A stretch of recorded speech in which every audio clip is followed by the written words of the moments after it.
The Sony Walkman was really one of the first personal devices that people owned. It was the ultimate portable music machine. The Sony Walkman is number 5 on this list. It was a huge, huge product for its time when it came out. I personally did not get a Walkman. My parents got me a Toshiba. I really coveted the Walkman. I remember Debbie Gibson and the fight my sister and I would have over one Sony Walkman. You could walk around with this small thing in your hand and headphones on and be listening to music that no one else could hear. It was subtle, it was elegant, and most importantly, it fit into pockets, it fit into purses, or into the palm of your hand.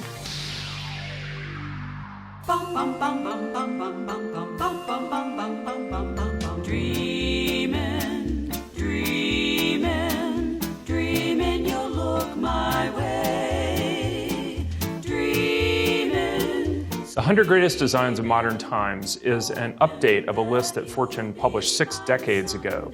The exciting thing about the original list that Fortune published with the Institute of Design back at the end of the 50s was it was an exciting time in America and the global economy, and design was having a golden age. There were all kinds of incredible product designs, consumer goods, transportation, and so it was really a perfect time to step back and look at this phenomenon of design that was really transforming the way that people looked at the world and companies presented their products to the world. I discovered the 1959 list while looking in our archives, and I just find it the most fascinating document. It's this perfect encapsulation of mid-century design thinking and aesthetics. And I thought, this is 60 years since we published this, and I really wanted to see what that list would look like in 2019. Hoping you'll be mine someday.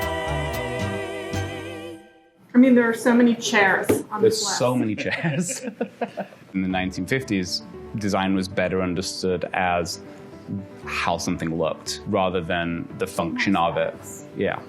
So Fortune approached us about a little bit of a year ago and asked us if we would be interested in rerunning this research on 100 best designed products that was done by the director at the time, Jay Doblin, in 1959. We had a lot of healthy debate over the list and what should be included and what should not be included. I was thinking about it more from a product perspective because I, at that time, didn't know that much about design. Yeah.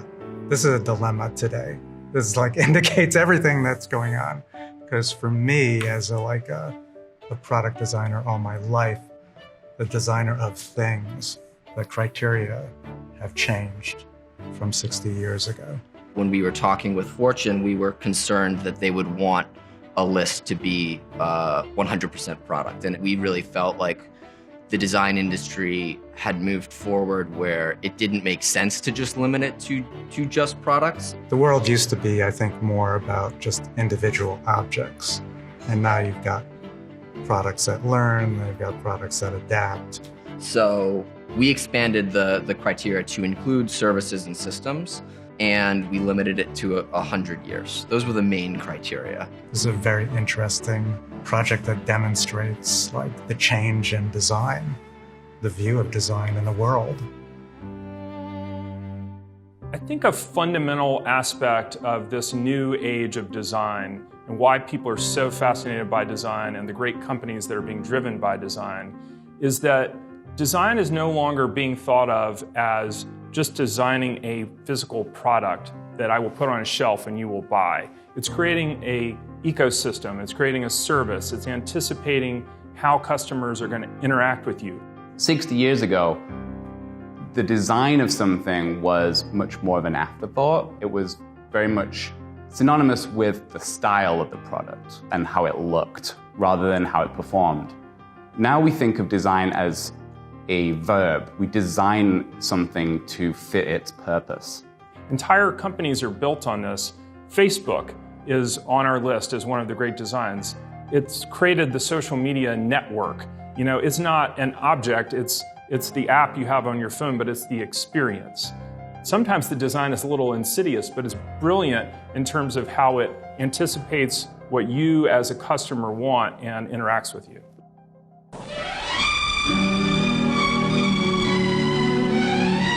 Welcome aboard. Welcome aboard the spacious cabin. attractively decorated, air-conditioned but draft-free. Newly designed individual overhead light units are an innovation. Boeing's 747 jumbo jet was really a marvel of its time and sort of epitomized the post-war jetliner age. Vertical walls, open spaces, allowing more people to sit because it was wider. The ability to move that amount of people on one vehicle across continents. For barely any money in those days. Boeing 747 has been instrumental in making the world a much smaller place. The plane that changed the entire travel industry as we know it today. When Doblin did the original study, design as a discipline was really quite young. Culturally, you can look at like Mad Men, for instance, as evocative of the kind of nostalgia we have for that expression of design in that time. But it was a very biased design period, too. I mean, it was mostly the point of view of white men and predominantly reflective of Western European values. There was a narrow definition of good design. So we were really trying to cultivate a list that we felt spoke to the diversity that's characteristic of the design industry today. So the first thing we had to do was compile a list of everyone that we wanted to reach out to. People who've been working in the design industry as it's evolved. And that list was pretty diverse. We surveyed professional designers and educators and influencers. Each nominator was asked to nominate 10 products.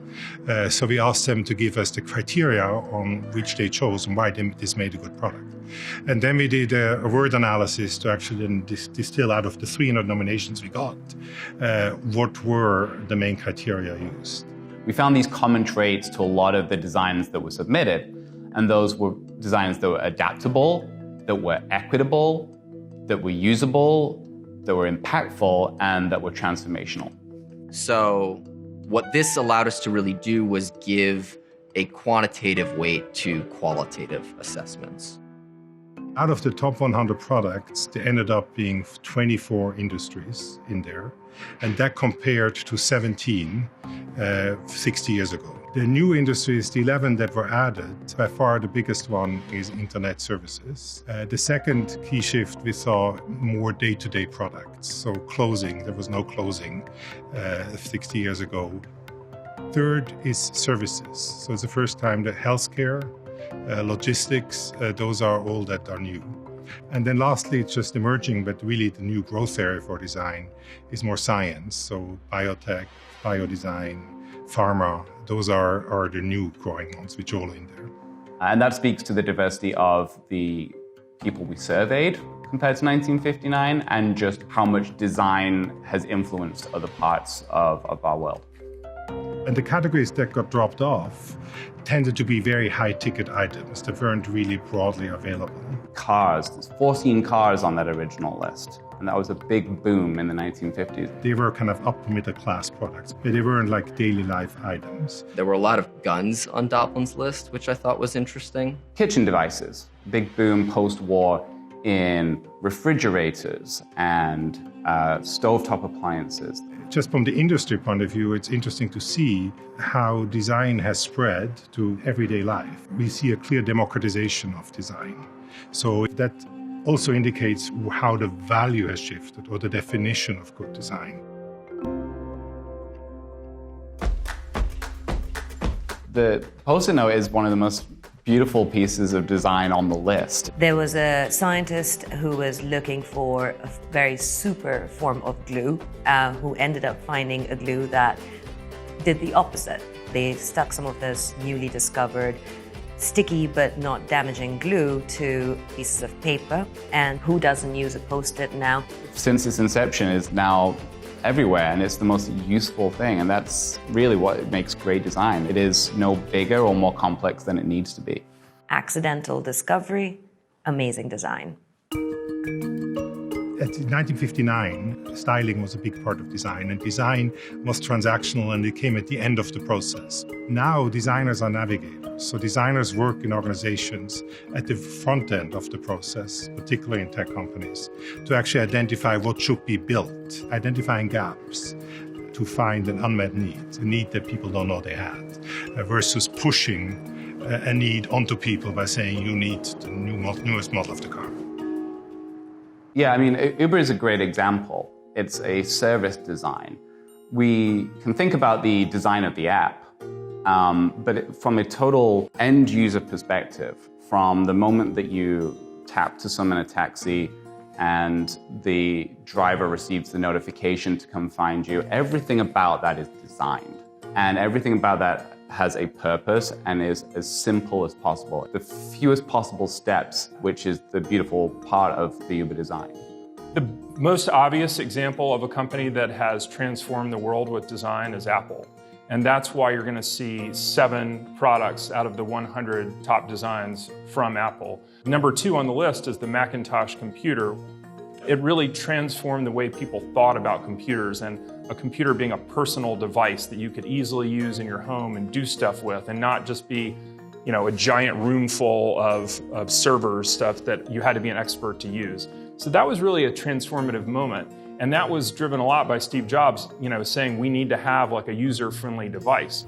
In the great tradition of startups, we started Apple because we wanted the product ourselves. So gradually we were pulled into business. We didn't start out to build a large company. We started out to build a few dozen computers for us and our friends. They are a technology company, but they always saw, almost from the beginning, that design was really, in some ways, more important than their bread and butter. This involves some really far-out thinking. The whole process, before technology, before anything, the whole origin point of a project is with the design team. 10 years ago, design was talked about, but I don't think anybody was, wasn't particularly interested. That is not the way that a lot of companies are running their organizations. Today, design is being recognized and understood as seen as playing a contribution. So I think a perfect way to understand that shift in design philosophy is with the number 1 product on our list, which is iPhone. iPhone is on there not just because it is a beautifully designed piece of aluminum and glass, but because of the things that it enables us to do. Watching Steve Jobs climb up on that stage with his black turtleneck. This is a day I've been looking forward to for 2.5 years. And very, very elegantly talk about how his team had been working on this amazing product. Today, Apple is going to reinvent the phone, and we are calling it iPhone. We were expecting something great, but not world-changing, life-changing for every single human being on this planet. It's our interaction with it. It is the way that it connects us to other devices, whether it be to the internet or other iPhones or the people in our lives. That's why it's on the list, not just because it's like a beautiful object.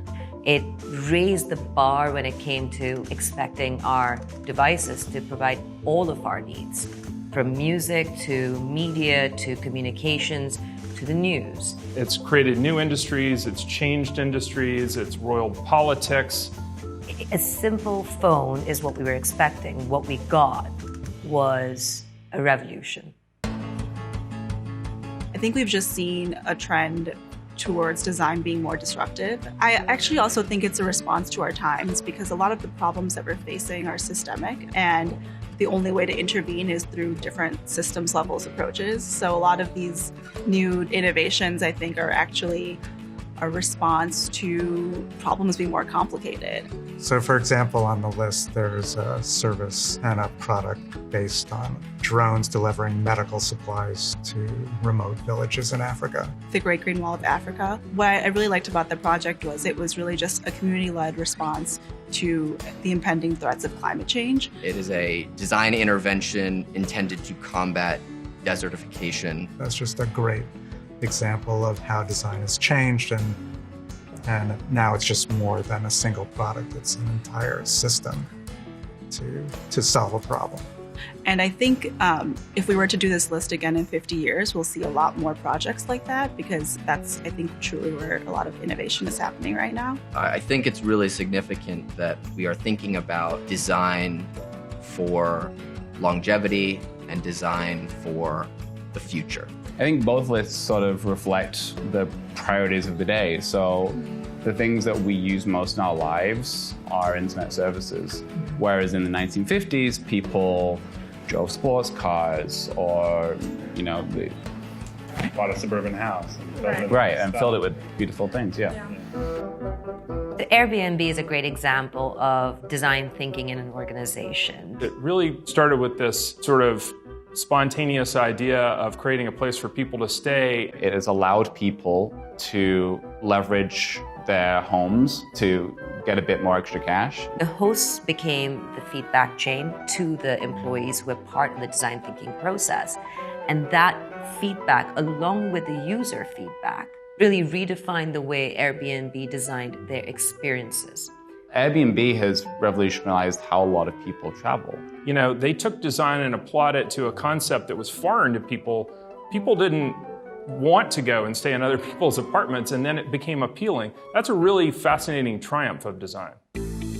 One reason it's really important to look at design right now is there's a growing body of data that shows that design really drives performance of companies. I mean, you can see it anecdotally with companies like Netflix, Google, and Apple. They're incredibly valuable, but it's much broader than that. McKinsey & Company has done some research a few years ago that showed that publicly traded companies with better design practices outperform in growth in terms of revenue and shareholder return. And I think that really got a lot of people's attention. Good design is good business. There is a direct correlation of good design having a direct connection to the bottom line. And when that connection is clear to both parties in both the C-suite and in the design community, that's when you start getting amazing, innovative products that can redefine industries, redefine the bottom and the top line of companies, and really change the way we look at the world and live in this world. At the same time, McKinsey has done some more recent research that shows they surveyed 1,700 companies, and they found that only about a third of the CEOs really had an idea of what their lead designers do, and only 10% said that the design team is involved in setting strategy. So I think there's still a lot of progress to be made for a lot of companies to figure out how to better integrate design into their strategy and to really take advantage of the boost that you get from great design thinking.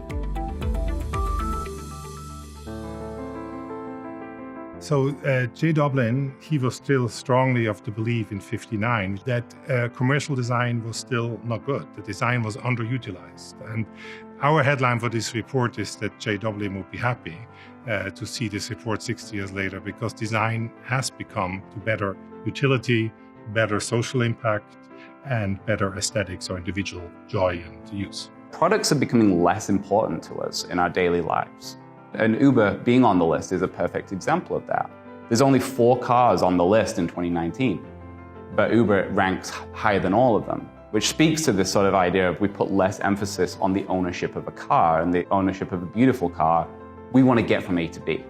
I think this list is crucially important to Fortune because there's a huge movement in the business world around design and understanding the value of design, and it's transforming the way companies think about reaching their customers and working with their customers, and that's the kind of thing that we, of course, want to understand and explain to our readers. We have at least close to half of our students now who come in with a purpose-driven idea of looking at design as a way to build better, more intelligent futures that are sustainable, responsible, equitable, and value-generating. I think that this list points toward a potential future, but it still shows where we're coming from as a discipline. I can only hope that it will continue to provoke conversation and lead us to question the values that we as a discipline observe.